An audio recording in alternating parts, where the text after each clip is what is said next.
அமைச்சர் மா சுப்பிரமணியத்தின் தமிழ் புலமையை கண்டு நான் வியக்கிறேன். கிட்னி திருட்டை பத்தி அவர்கிட்ட கேள்வி கேட்கறாங்க. அதுக்கு அவர் என்ன தெரியுமா பதில் கொடுக்கிறாரு? கிட்னி திருட்டுன்னு சொல்லி பழகாதீங்க, கிட்னியில் நடந்த முறைகேடுன்னு சொல்லுங்க.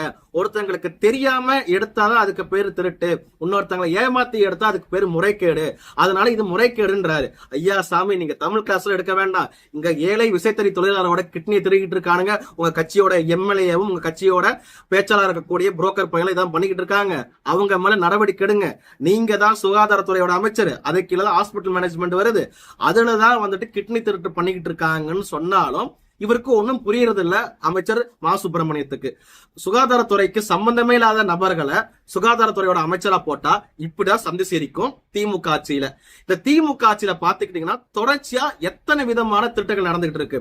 மணல் திருட்டுல இருந்து, நகை திருட்டுல இருந்து, கொள்ளையில இருந்து, கற்பழிப்பு சம்பவத்துல இருந்து, இப்ப ஆர்கன் வரைக்கும் திருடிட்டு இருக்கானுங்க இந்த திமுக ஆட்சியில. இதே ஆட்சி நீடிச்சுச்சுன்னா 2026 உங்க வீட்டுக்குள்ள வந்து உங்க கண்ணை கூட புடுங்குவானுங்க இந்த திமுக ஆட்சி. அதுதான் நடக்கும் 2026 பார்த்து வாக்களிங்க. அது மட்டும் இல்லாம ஏழை விசைத்தறி தொழிலாளர்களோட வாழ்வியலை நீங்க மேம்படுத்துறதுக்கு எந்த வித நடவடிக்கை எடுக்காதனாலதான் அவங்க கிட்னி விற்கிற நிலைமைக்கு வந்திருக்காங்க.